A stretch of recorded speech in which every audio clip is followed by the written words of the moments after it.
You are now watching Face to Face, live from the CSL studio. Your host, Nesta Cann.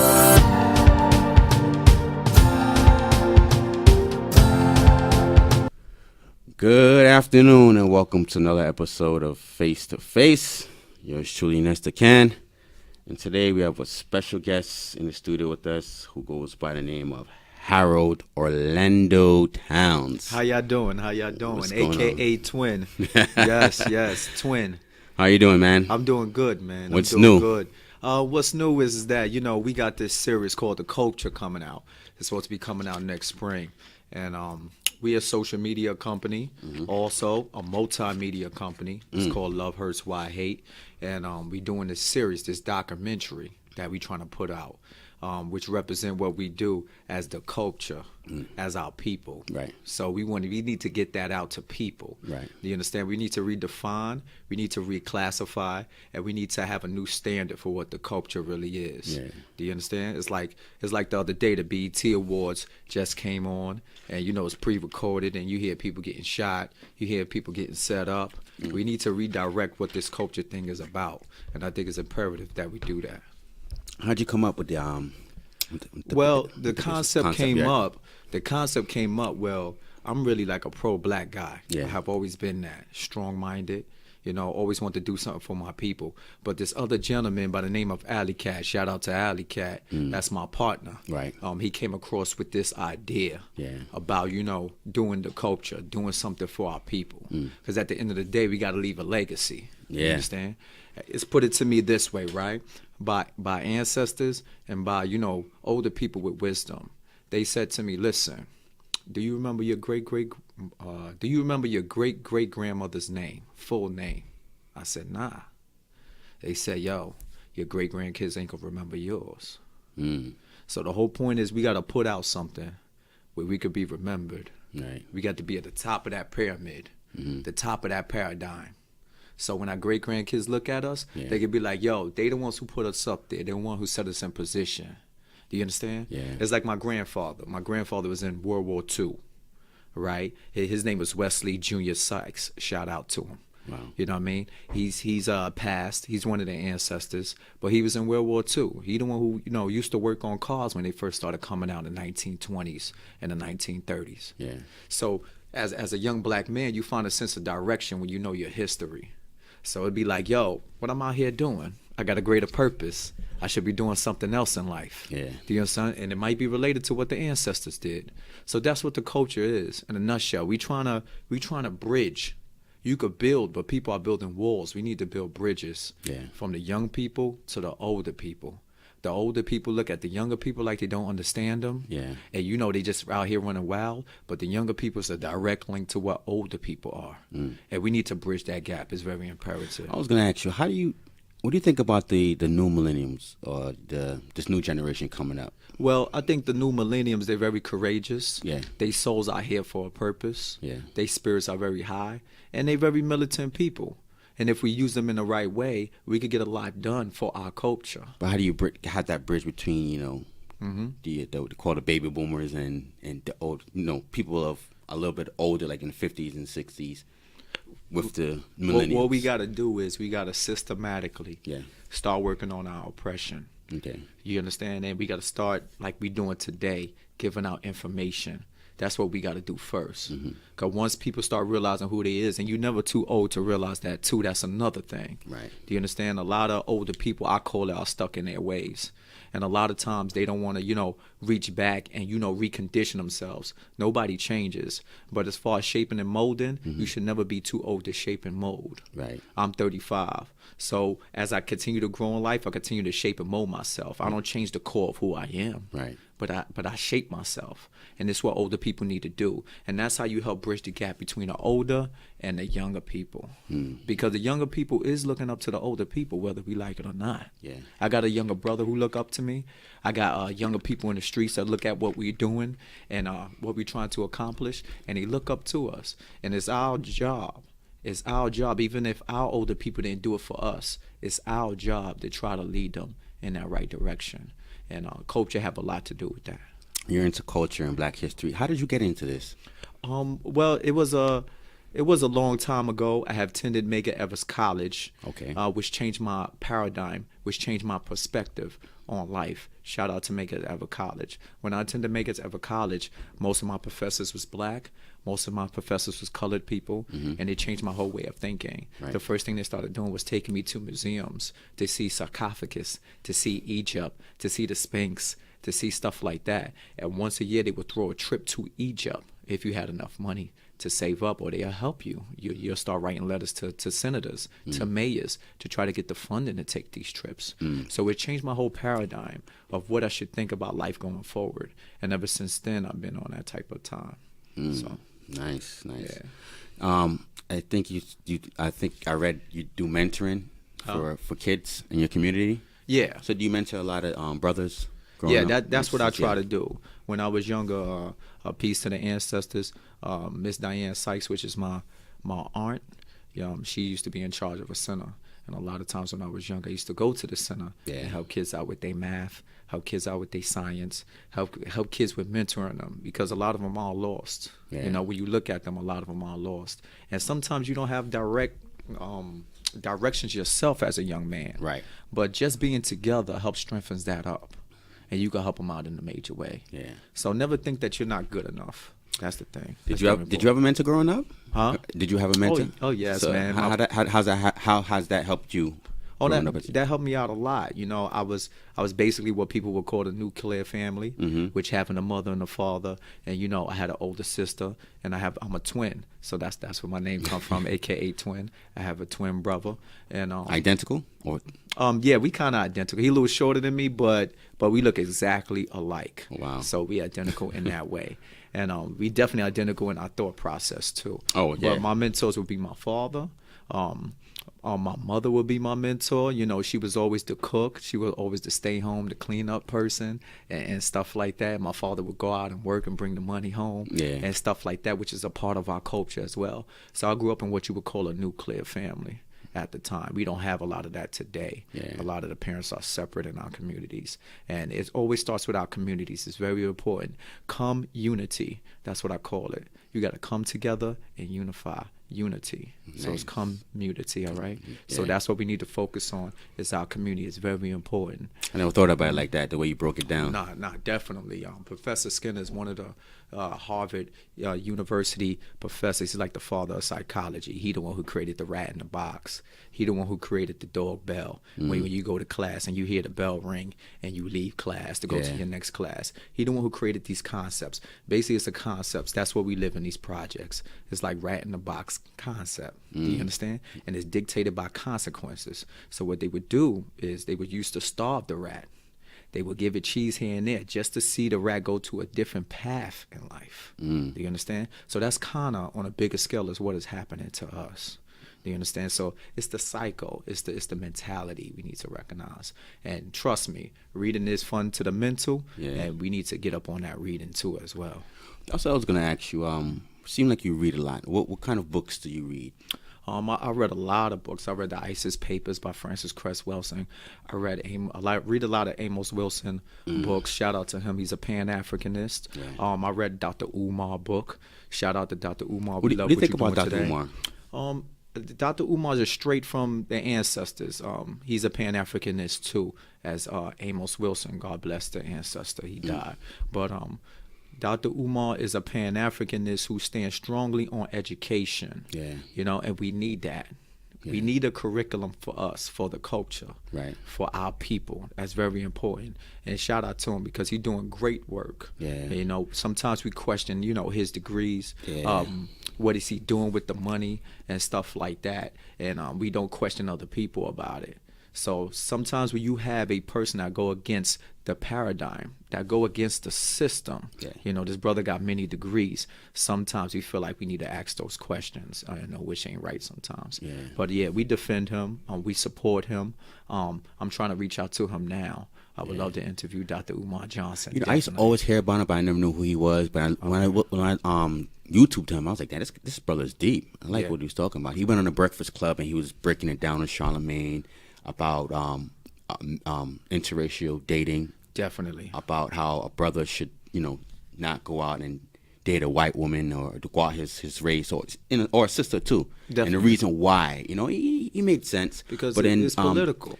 It's social and political. I think Envy was saying something to the fact where if my son is, going to school and he happens to meet, a white girl, right. Love is love. Why can't he just, be with her? Because it's social and political. Any relationship that you get into, right, it's have a social and political reason. And when you get into this relationship, you need to understand what that social and political reason is. Okay. If love was natural, like the way they say it is, like the way they say you just meet some person and it's of a different race and you just fall in love with them, percentages would show it more at an even rate interracial relationships. Yeah. But it don't. When you meet a black person, what we call a black person, a lot of time they interracial relationships is with what you would call a white person.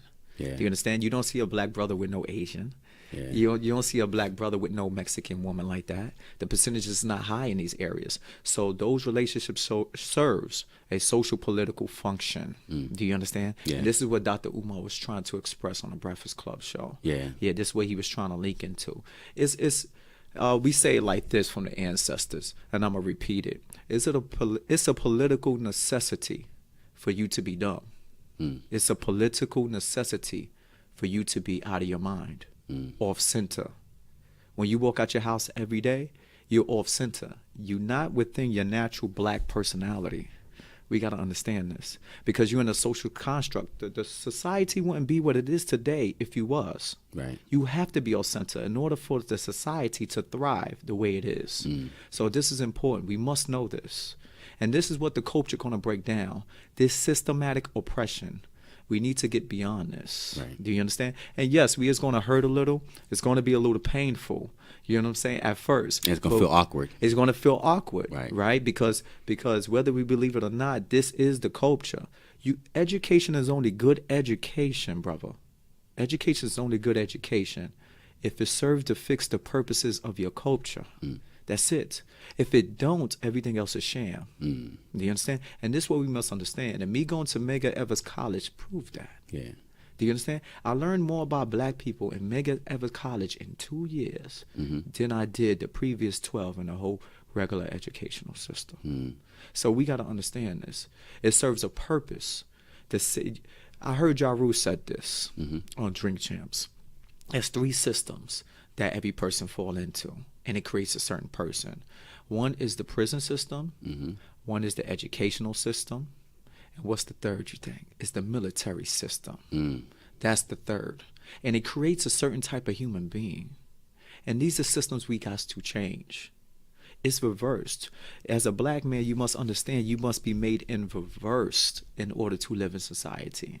You must be a lawyer. You must be a criminal defense lawyer or a judge just to put your own people in prison. Your own people is going at a rate that's unbelievable. But you're the judges. You're the lawyer. You get tied up into marriage to be a part of what? Divorces and broken homes.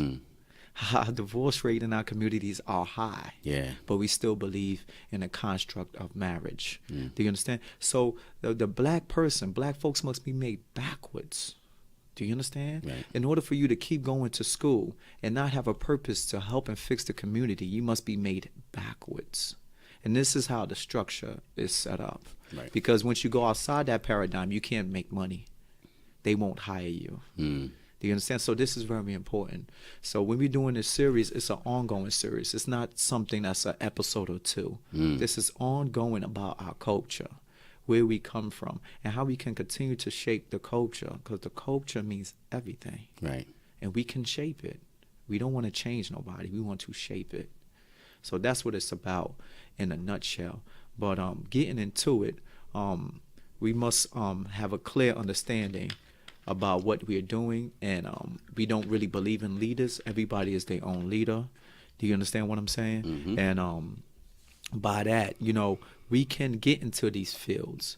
We can get into these other areas where we can thrive, where we can have a sense of self and not have low self-esteem about ourselves and walk out every day with our heads high. Do you think that's the reason why a lot of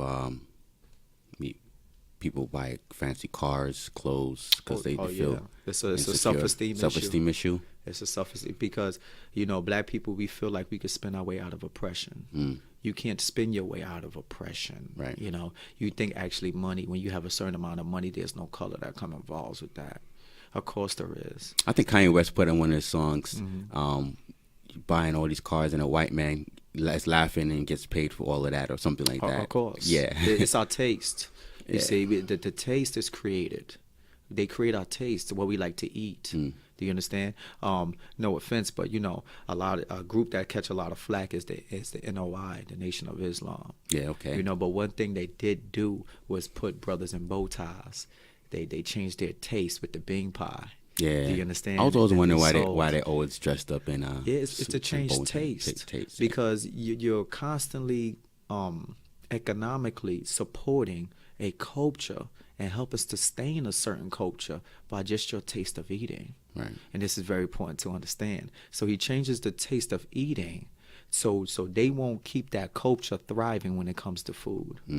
So these are the little things we got to work on. And yes, we're going to suffer because, the stereotypes is we love chicken, we love all this other stuff. But that's also go back to the plantation, us liking these stuff, pig feet, pig tail, and all that stuff that my mother could cook, to death. She could cook all that stuff. Yeah. You know what I mean? But these are related back to slavery.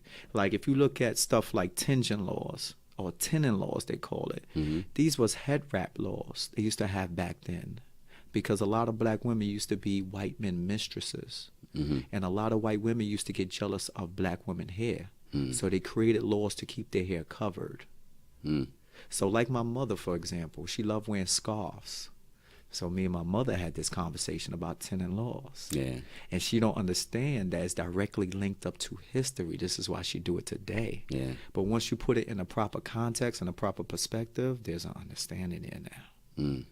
Now there may be a sense of urgency for you not to wear scarves. Is that why some women in some religions cover up their hair? Well, in African tradition, they always had to cover up their hair. Yeah. It didn't matter about the tenant laws. But it's in this particular time during slavery, Okay. they covered up their hair because it was against the law. So black women became creative with these scarves. Okay. They started putting, rubies on it, little designs on it. So when they go out, their scarves look very nice. Yeah. But it's a direct link. That's Do you another thing I want to Mm-hmm. talk to you about. We talked about it the other day. You said diamonds are not a woman's best friend. Yeah. It's really rubies. Oh yeah, yeah. The slogan, Explain "The diamond that. is a woman's best friend," Right. is created by these diamond mine companies, the Bears and all that went into Africa, Right. to dig up diamonds. They made diamonds a commodity. It's just a different form of glass. It was never really that important until they made it a commodity. Created a scale for it to get paid. Right. You understand? And then they created a slogan called "Diamonds is a woman's best friend." Yeah. So what you do as a man is you go out there and try to buy the biggest rock, Right. Because you think it symbolizes, she gonna love me more if I buy a bigger diamond. Yeah. And it couldn't be more further than the truth. Yeah. Do you understand? And this is what the culture presents, and this is what we got to change. We got to tweak this. Because you spending $4,000 or $5,000 on a diamond and you only make $30,000 a year. Yeah. So economically, it don't hold up the community at all. No, it doesn't. So right. Right. So we get into being an individual. There's no such thing. These are old concepts that we bringing back into the forefront about individualism, and we talk about spinning out of control because a lot of us think we are individuals, and we're not. We are a compilation of everything made around us. Right. You understand? So if a clothing company make clothes, right, it's always a group of people that defines where that pocket should be. What color it should be. Should it have a stripe? It's always a round table of people. There's not one individual making one pants for one individual to buy. Right. See, but your whole job is to shop as an individual and look in the window and be like, I would like those pants because it makes me an individual. No company ever sells nothing that one person owns. Yeah. This is very important to know. Yeah. Do you understand? So they only sell stuff that tons of people love. Groups of people love. Right? So when we talk about racism, we talking about groups of people. We talking about groups and pockets of people. See, what makes you powerful, DJ Nesta, it's not you being an individual. It's based on your social. It's based on who you know that makes you powerful. Right. Do you understand? It's always in groups. It's never a singular. It's never an individual. So I also preach that as well. We are a community. We stand together. Do you understand? Right. I'm no isolated incident. I'm no genius. There's no such thing as a genius, in my opinion. Do you understand? Right. Thoughts just don't float in the mind of a genius like, oh, a light bulb just popped up like in a cartoon that they show. All right, because we all know that when it comes to brain matter, it's all darkness. Right. All right, you think in darkness. There's no light bulb, brother. Do you understand what I'm saying? We all think in darkness. That's why you meditate. That's why the body, in the 7 chakras that you have in the body, it better vibrates when you in quietness, when you in darkness, when your eyes is closed, when you meditating. Yeah. Even the body heal better, it rests better when your eyes is closed and you're sleeping. Yeah. See, but they brought this whole concept of a light bulb popping in your head. So do you think all this information you give me right now, right? Do you think that they're trying to distract us from actually knowing about what you're telling me right now? It have to be that way. Yeah. You couldn't be in a situation that you was And how if it wasn't. and you, it's just you and your partner that's out here, because you're doing a great thing. You're doing your partner out here trying to, push this. Yes, that's what we're trying to push. But it's a strength within numbers. What are you doing to try to get everyone on board? Yes. So everyone can keep pushing out this information and pushing this movement. This That's stuff what you got going on. That's what we doing. You're working on that right now. That's what we doing, because me being in the forefront is not really what I like to do. Right. So the whole point is, once this thing get up and going and moving, is to put other young people in front. Right. Yeah. And you know what I'm saying? Consolidate that. Right. Keep close. Keep a tight knit community of people. Right. who can help push this. Right. Because it's very important. Yeah. I mean, as you get older, we know that this is the only importance that it has. Yeah. Even with sports. Yeah. You know what I'm saying? It's very important that we get out of sports. Mm-hmm. You know what I'm saying? I even promised myself I need to start watching less basketball. I mean, that's the only sport I Why really is do that? watch, huh? What? Because it's the master and slave mentality all over again. Oh yeah. Yeah, how many black people own teams? Thought about that. It's not. You think they want to see black people own teams? We the only people that really believe the player that's playing that makes $200 million is more exciting than the black person that owns the team. Right. The black person that owns the team is a billionaire. Yeah. Those the ones you should be looking up to. They don't really want that happening. You don't know right? nothing about him. You don't know his information. You don't know how he got what he got. Yeah. How he get to own a team. You don't know none of that. All you know is what we call you're sheeple. Yeah. You're sheeping people. You're a sheeple. All you know is the groundwork. Yeah. And that's in education too. All you know is the groundwork. It's like when you look at science, right? You think science is neutral. Mm-hmm. You think science is a singular thing. Like you think science is non-political. You think science is not racist, but it is. Right. Science is, brother. Science is, because in order for you to have a scientific thought, you must be in the community of science people. Mm.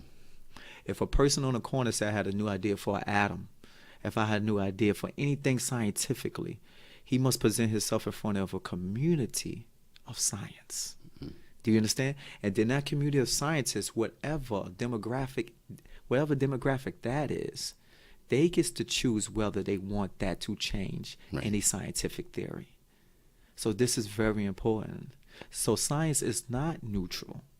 Science is racist to a good degree, because they let in who they want to. So now you got to play the game. You got to get into that group. You got to get into that fraternity, right? You got to agree with people, right? In order to get your idea in there. And then they'll call you a genius. You think Albert Einstein was a genius?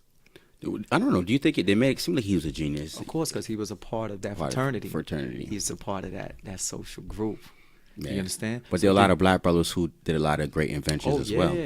Oh yeah. Oh yeah. Look at Madam C.J. Walker, who created the makeup. Yeah. She's a millionaire off her own effort. One of the first black millionaires off her own effort. We created the traffic light. Traffic light, I was gonna say. We created the refrigerators on planes, boats, and ships and trucks that comes down a block to preserve meat and food in the community. Yeah. We created the street sweepers that sweeps up the sidewalk when you got to move your car across the street.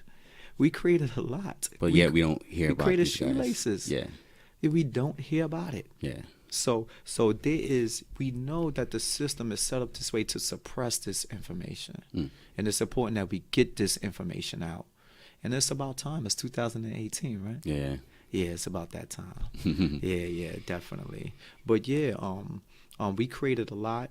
We did a lot in history, and there's nothing new under the sun. I tell people this all the time.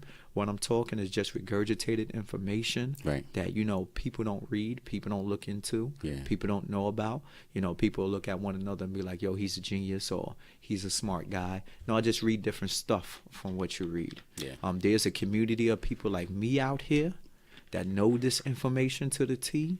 And when you get to that communication, when you get to that community, you will know that there's nothing new of what I'm saying. So when you read a lot of the things you read, do you do your research? Or you just read it and just You have to. Yeah. You have to, because interviews and listening to people talk, educated or So pro-black, you just don't it's roll just with not it. enough. Okay. Right? Because books got references in it. Yeah. Books got points where you could look up. Yeah. Do you understand? Interviews does serve its purpose. You can see my facial features. Yeah. You can see how I talk to you. Am I real serious about what I'm saying? Yeah. But books capture stuff that you can't do in an interview. So that's why reading is so important, especially in a time where not too long ago where it's forbidden for you to read in this country. Yeah. It is very important. You remember the slave master had the shotgun and the Bible in the other hand, and said, if you don't fear God, I'm going to put the fear of God in you. All right? So they used to cut out tongues for us reading. Do you understand? So that's the only way they could have changed our names. Yeah. My name, like you said at the beginning of the program, is Harold OrlandoTowns. And I'm a black man. Yeah. Do you understand? Any relationship to Carl Anthony Towns? I was looking into that when I did my little history. I do a history on my family tree a lot, so I ain't see it yet. Shout out to Carl Anthony Towns, man. Keep balling, keep doing your thing. Yeah. You know what I mean? So, what do you think the school systems are doing a good job in giving the kids this information, or no? Of course not. Yeah. I think we're past that point already. Yeah. We know that because I speak to the youth all the time. I speak to young people all the time, and they don't know people like Marcus Garvey. Yeah, they don't know who Amos Wilson is. Yeah. They know the general stuff. The Martin Luther Kings. Yeah. The Malcolm X. And Malcolm X is looked at as a what? A person who didn't look for justice like that. Yeah. Who wasn't cool. Who was the mean person, any means necessary type of person, right? And most of the kids, you think they only know about Martin Luther King because they get that day off from school? Not just to get the day off. It serves a political, social function to know Martin Luther King. Right. Do you understand? Because you want to create new kids that's coming into. No, I mean, you think that's the only reason why they know about him, because it's just popular because it's a holiday? Not at all. I mean, they got a Martin Luther King block in every state in this country. Okay. But them having a day off and knowing about him, that's very hard to tell, because a lot of times when Black History Month come around, those book reports, a lot of them be on Dr. Martin Luther King. Right. So purposely the system is serving a function there. So I wonder why they don't know about Marcus Garvey, because when you put your kids in the hands of other cultures, they only going to teach your kids that's going to serve a purpose for their culture. So this is very important to see what I'm saying. This is very important to understand. Now, if you got a Marcus Garvey you're teaching, he got a lot of points in what he teach that doesn't sustain another people's culture. So when you put your kids in the hands of other cultures, which is what we're doing, they're going to serve their purpose only. They're going to teach your kids only for their purpose only. Do you understand? So it's like immigrants, right? Right. When they come to this country, and they want to be anchors, they want to work for news. They want to work the newscast, right, and all that. Accents is not a part of that. Do you understand what I'm saying? Right. You must speak what we call standard English. Right. That's what you must speak. So, and we understand this to a great degree. Right. If you're living under other people's culture, you're going to dress like them, talk like them, act like them, eat like them. You're going to do the whole bit. Do you understand what I'm saying? So the whole point is to get away from that. Right. Right. We're not saying holding, other people's cultures, suppress their culture or anything like that. Yeah. We just want ours to thrive. Thrive. I was listening to the radio that I just pulled it up. They're changing renaming Columbus Day to Indigenous People Day. What do you think? What do you think about that? Because a lot of people are finding out now what Columbus really did. I mean, Yeah, that's it. Yeah, Indigenous Day. I see what they're coming out with indigenous. We are the original indigenous people, Yeah. but then they're going to define who the indigenous people was. Right. So I hope that's the next step. do you really believe that blacks are the real Jews as well? Oh, yeah. Of Yeah. course, we is the indigenous people everywhere. It doesn't matter where you go. This is right knowledge. We already know this. We the indigenous people everywhere. Whether there's a discrepancy on whether we're African or whether we're just Indians and American that was black. Right. At the end of the day, we're still indigenous everywhere. So that's important to know. Right. So once you know you're indigenous, you're the original people of basically every land. I think that kind of changed your paradigm. I think that kind of changed your perspective. Yeah. A lot of black people got idiosyncrasies in their personalities, and we trying to change that. That's very important. All right. We getting dumbed down too much. Through music, through frequency, and that's part of what the culture is, to dive in also into hip-hop. That's very important, because we see hip-hop take a turn, not rap. Rap mean rhythm and poetry. Yeah. I know everybody know that.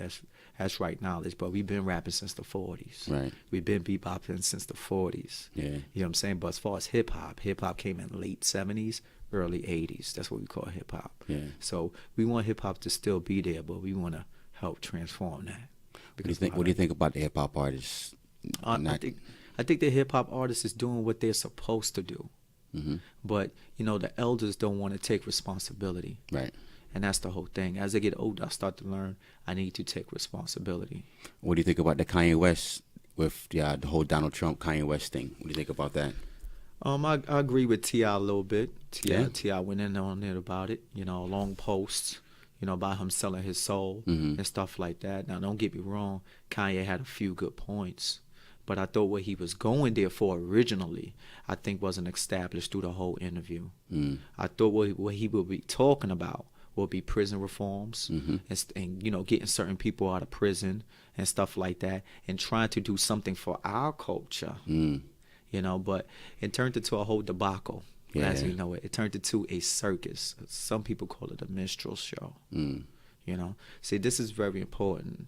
This is our life, and we must take responsibility. I can't say that enough. Right. When you do simple stuff like going into a carnival, when you go into a carnival and they got the bullseye and you throw the ball at the bullseye and a person drops in the water, that is a direct correlation to racism.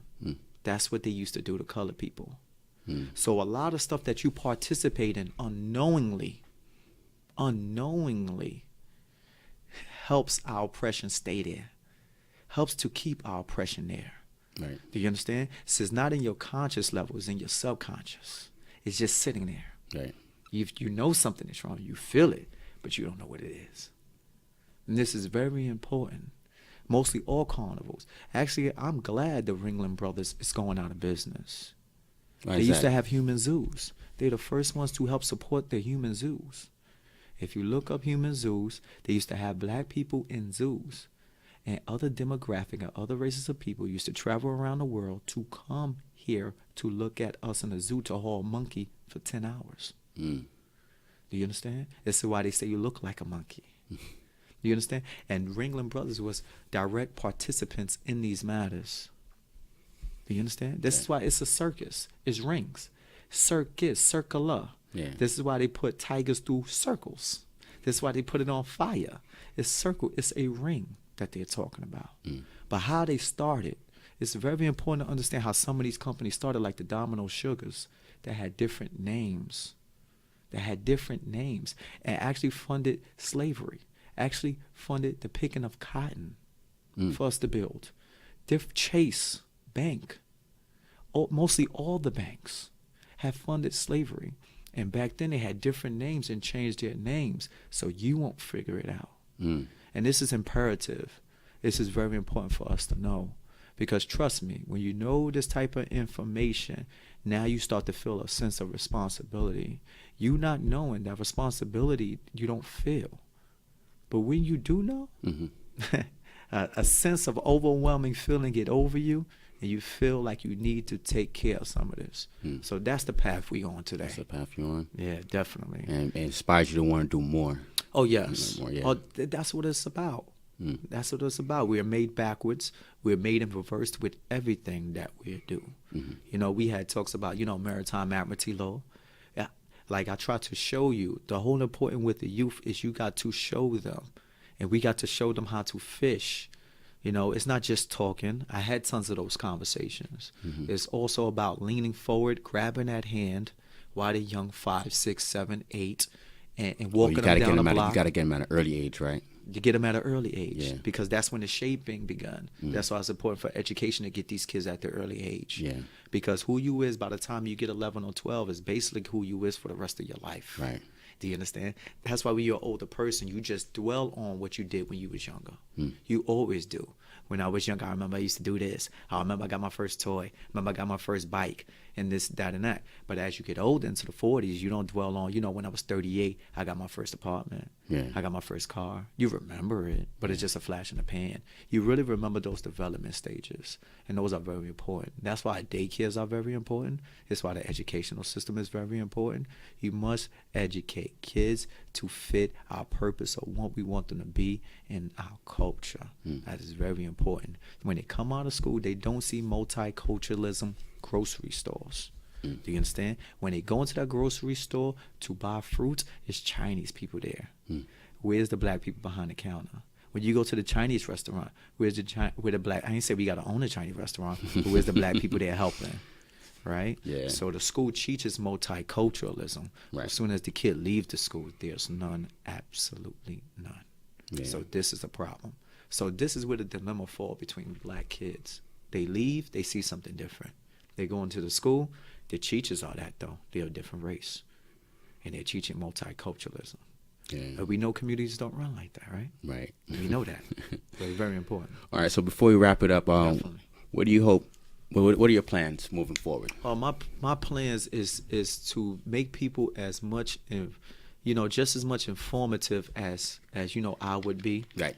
And get it to a point where the information is normal. That's what I want to focus on. And I was going to ask you that. Yeah. I always tell people before they leave the show, how can people get in contact with you, or what do you have right now where people can get in touch with you and be a part of this whole movement that you have? We on IG. Okay. It's called DA_KULTCHA, the culture. All right. And reason why we spell it like that, because we know the code is hitting. That's what it means. And we're going to let the hittingness out. We're going to get that out to people. So it ain't no longer hitting no more. Right. So that's what the K is. The K is represented in what alphabet? The Greek alphabet. Okay. Right? That's why, let me give an example. Delta. If you look at the Greek alphabet, the letter D, it means delta in the alphabet with the triangle. This is directly where they got it from.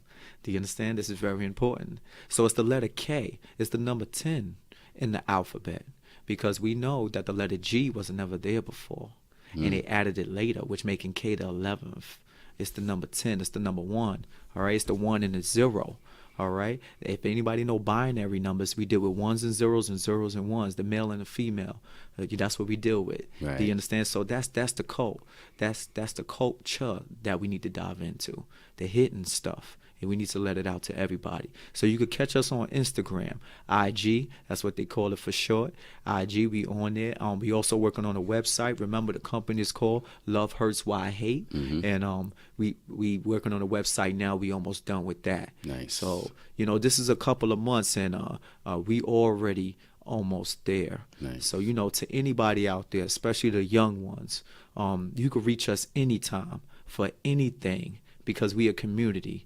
Do you understand what I'm saying? Right. And even people of different communities, you could also reach out to us. Do you understand? My problem is not to prove to any other community of what we do, but if they want to reach out, we can have that dialogue. Right. I don't mind. Yeah. You understand? So that's what we're doing right now. We just finished up a couple of interviews, and next spring 2019, look forward to that. It's going to be a series that's going to be coming out, and it's going to be dynamite. Yeah. All right, my brother, it's a pleasure having you on the show. Definitely. All right. Definitely. Hopefully to bring you back in another time, and we have some more. Shout out to my partner Alley Cat. Yeah. Shout out to my family. Shout out to the team, K. Sean. Yo, we love y'all, and we still on the move, and I couldn't do without DJ Nesta. I love what he's doing. He's a very sophisticated, intelligent brother, and we need more of that. Right. You know, very grounded and very, you know, rounded person. So, you know, keep in touch with DJ Nesta. I surely will. All right. That wraps up another episode of Face to Face. Yours truly, Nesta Cann. Take care and God bless.